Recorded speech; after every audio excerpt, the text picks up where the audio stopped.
যে chamber of কমার্সগুলোতে মোটামুটি অবাঙালিদেরই রাজত্ব, সেখানে বাঙালিদের জায়গাটা পাচ্ছে না।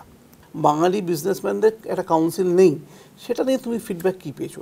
স্টার্ট আপ, নতুন যারা স্টার্ট আপ শুরু করতে চায় তাদের হ্যান্ড হোল্ডিং, তারা কীভাবে একটা ট্রেড লাইসেন্স পাবে, তারা কীভাবে একটা গভর্নমেন্ট সাবসিডি পাবে, তো সেইগুলোকে আমরা ব্যবস্থা করে দেওয়ার চেষ্টা করি।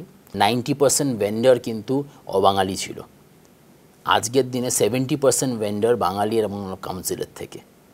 ছোট মাঝারি সব রকম ব্যবসায়ীদের কাউন্সিল কিন্তু ভদ্রলোকেদের কাউন্সিল, এইটুকু বলতে পারি। নতুন স্টার্ট আপ ধরো যারা এই ফান্ডিংটা চাইছে, তারা কীভাবে তোমাদের রিচ করবে বা তারা কীভাবে তাদেরকে পিচ করবে? দুটো মিষ্টির ব্র্যান্ড, একটা নতুন ব্র্যান্ড লঞ্চ আমার জানা নেই কখনো ভারতবর্ষের, মানে ভারতবর্ষ না, বেঙ্গলের হিস্ট্রিতে মিষ্টির ব্যবসায় কখনো হয়েছে। বাঙালি ব্যবসায়ীরা যে হেভি ইন্ডাস্ট্রি, এটা আমরা বলি, যেটা খুব দরকার এই মুহূর্তে আমাদের স্টেটে, সেটা থেকে আমরা কোথাও একটা পিছিয়ে যাচ্ছি।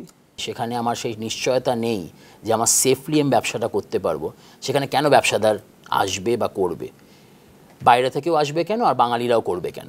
আমরা বাঙালিরা করছি হয়তো একটা তার কারণ হচ্ছে আমরা এখানে থাকি, আমরা এখানকার সান অফ দ্য সয়েল যেটাকে বলে, ভূমিপুত্র, হয়তো সেই কারণেই করছি। বাট বাইরের লোকেদের তো সেই দায়টা নেই।